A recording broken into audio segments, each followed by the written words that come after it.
All right, film deep dive number 2. Patriots beat the Cardinals 20-17. I always find interesting things to dive into with your deep dive picks, but I'm really glad you picked this one because my biggest question from the entire weekend, what did Bill Belichick do to keep Kyler to 201 yards total offense? Not just passing, but passing, running combined. Yeah. Just 201. Well, I know you've heard me say this, and I'll say it again. First off, it's Bill Belichick. There's nobody better in football, game planning, taking away what an offense does best, anything like that.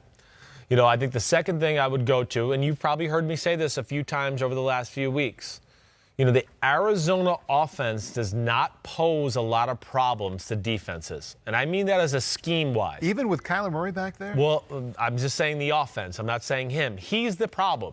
So if you can kind of slow him down, the offense isn't as exciting.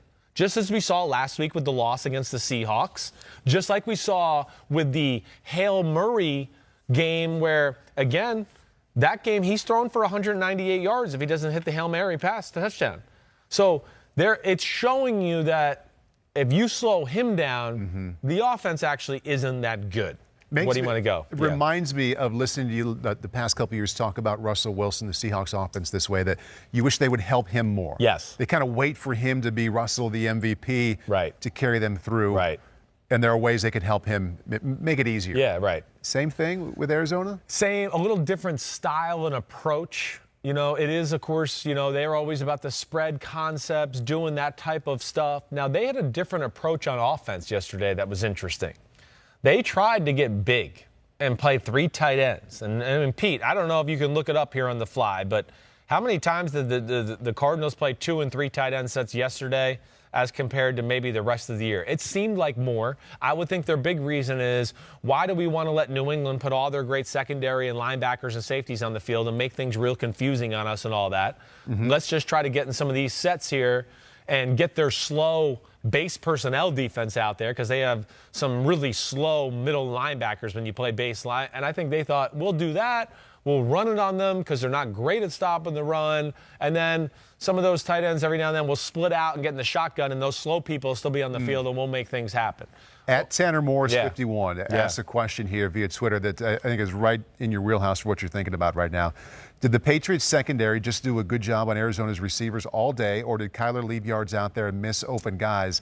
Watching on TV, nothing looked easy for him. No, nothing was easy for the offense all day. There was not open receivers where I came away going, oh, man, Kyler's missing it. And then to me, this is where the flaw of the offense is a little bit. And I think, Cliff Kingsbury's trying to fix it. He's trying to have more of a run game and do more. It's his second year in the NFL, but I've been saying this for the last few weeks. I feel like teams have caught on to Arizona's pass offense. They've figured it out. Ooh, this personnel, this formation, it's this combination, it's that combination. And I think there's a legit feel here. And I think New England had a legit feel for it as well. Let alone they made it, hey, we got good cover corners. They're always coached well, zone or man. But the biggest thing they did more than anything was they didn't let Kyler Murray run and make crazy plays, whether it's extending plays or just running up and seeing the Red Sea part, and now he's going to run and turn the afterburners on and do that. They did, whether it was all-out blitz and whether it was all-out blitz or the fake the all-out blitz as we always see, or, hey, it looks like it's all-out blitz, but we're going to double spy you with 2 guys on the inside there, and they're dropping back trying to take away the inside slant, because really Arizona doesn't throw over the middle unless it's a blitz, quick slant over the middle. So New England knew that. Right. If I know that, I'm not studying it the way the Belichicks are. Yeah. I know that. So, what did they do? Oh, okay, hey, look at all these people at the line of scrimmage. It's going to be blitz. You're going to have to throw it over the middle and get it out of your hand quick. Boom, boom. Oh, there's somebody there. You can't do it. Oh, you wanted to run? Hey, they're there too now. Now you've broken the pocket. But that was, I think, the big thing overall was, now they did rush some 5-man rushers at times. They made an effort to go, okay, Kyler Murray, you're not running up the middle. They always mushed the middle to where he couldn't just pull it, tuck it, and hit some seam at 1,000,000 miles per hour. They always had people on the inside. And then the guys on the edge, we've talked about this before too, they didn't really rush. They just kind of came in, they got on the edge, they kind of read him. Oh, wait, he's looking this way. Let me get my hands up. Let me jump. Let me try to. Oh, wait, now he looks like he might be tucking it. Let me get ready. I'm not going to let him get outside of me. And they were phenomenal with that aspect of their team all day long. Check and see what he ran for. 5 carries, 31 yards for Kyler Murray. That is not a whole lot. No. I'm going to back up. Pete actually found this. Pete, great work. Arizona 12 personnel, 31% in the first 10 games, 41% yesterday. Okay, so a little bit more. Kind of an uptick there. 29 of 70 plays yesterday, they used 12 personnel. Okay, so 29 of 70, yeah. And I thought even there was a few snaps of 13 personnel in that game as well. But there's another place I want to get to. Yeah, Pete, go ahead. Take me there. Pete, can we show Kyler's rushing the first 9 games against the last 2 games? I'm going to guess it's gone down quite a bit from what we got used to early. There we go. First 9 games there, Chris. 9.7 rushes a game, only 5 the last couple. And from 67 on average down to 23. And 10 touchdowns to none. So that's been limited quite a bit. Definitely has. And I think, in a huge way. One, hey, he's a little banged up. Maybe that scares them from running the ball a little bit. I don't think that's the case. Teams have to be defending him differently, right? Seattle, Buffalo, New England all had a pass rush plan for Kyler Murray. And goal number 1 was not to let his legs ruin the game or make us have to do now defenses we don't want to run because now his legs have ruined us and now we got to call something else. And now you're compromised with DeAndre Hopkins one-on-one or something else down the football field. And that's really what I've seen more than anything. Teams have taken the approach of, I think we got a good feel for the offense. Mm-hmm. Let's just not let him beat us. And let's see if the offense and Cliff Kingsbury and everybody can dial up something to hurt us. And that just has not been the case as of late. So that pass rushing plan and scheme that you mentioned from the DNs kind of coming hard for 2 or 3 steps and then waiting to see where he goes. Yeah. Other teams are doing that as well? Definitely. We saw the Miami Dolphins do it a little bit in that loss, right? And then the Bills in that game, and I'm going to look up. I don't think Kyler Murray ran for many yards in that Bills game. Hey, 11 for 61. That's not a big day. And there was some quarterback design runs in that game as well. But yeah, I think New England took the approach yesterday of either we're going to rush 3 or rush 4 and have 2 guys in the middle kind of spying you, or we're going to rush 5 and 3 will be right up the gut so you can't run that way. And then the 2 guys on the edge are going to just kind of play it and just watch you. Yeah, and that was really their approach throughout the game.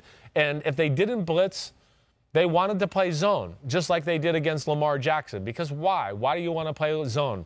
If you can and you feel comfortable about your zone coverage against a certain play or whatever else, you always like to play zone against a quarterback like Kyler Murray because if he does run or break the pocket, all eyes are on him, and now you can rally to tackle.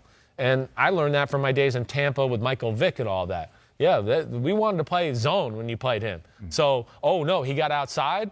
All right, now we got eyes on him. We don't have guys with their backs turned downfield playing man-to-man, and now he's running up the sidelines untouched for 40 yards. Let's go out wide here with this one. Yeah. Stephon Gilmore against DeAndre Hopkins. He only had 5 catches, 55 yards. How often did those 2 match up? Yeah, a decent amount, but they're not playing as much man-to-man as years past. That would be one thing I would say about New England. It's still a good amount, don't get me wrong. But, man, the last 2 years before this, I felt like it was like 90% of every game was man-to-man, man-to-man, man-to-man. Now they changed things up a little bit. And I don't know how many snaps he just went mano-y-mano on him. But I know DeAndre Hopkins certainly didn't pop on the film, nor did they do a whole lot to really kind of get him open throughout the game. Per PFF, Gilmore allowed 3 receptions, 25 yards on 4 targets to Hopkins. Yeah, there you go. And that seems right. I think he got the best of it. I know Hopkins had 1 big catch, I want to say, on a zone coverage type of play. I can't remember it exactly off the top of my head. But I just want to make sure. I wrote down, the middle, the Pats mush the middle, edge rushers waiting for Kyler.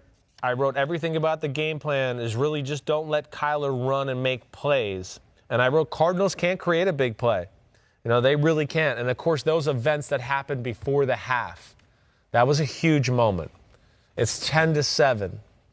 He throws a slant route that gets dropped for a touchdown. Man, 17-7, the Patriots might be done. Yeah. I don't know if Cam Newton, that offense, can come back from 10 points. The next play, Keyshawn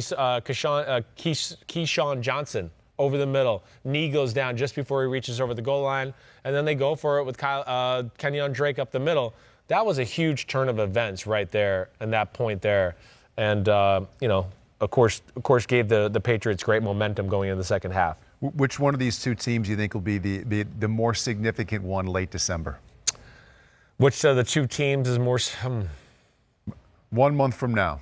Because, Yeah. I would have said, I wouldn't even ask the question I know. 3 weeks ago. No, it's a but real Arizona, question now. and the way you're talking about defenses figuring out Kyler a little bit. Yeah. I think Arizona's in trouble. If you made me bet with Arizona, I would say they don't get in the playoffs and they fall out of favor here down the stretch. Rams, Niners, Rams again, even the Giants with that good defense. Yeah, I would say they don't make it. That would be and I'm not saying the Patriots make it. I don't know about that either. I mean, they still, of course, have an uphill battle, and they got some tough games on their schedule as well. But it's arrow up there, as arduous as it's been. They've won 3 out of 4. Yeah. Belichick has always said the season doesn't start till after Thanksgiving. Right. I mean, I agreed. And they were real close to winning 4 out of 5. I mean, but they got Chargers, Rams, Dolphins, Bills, Jets. Nothing's easy for them. I don't feel comfortable with either team. Right. But I think to what you're saying, the Patriots, the arrow's kind of pointing up. Mm-hmm. Arizona is going down the last few weeks, and that's what's concerning. The headline in this conversation I was gathering.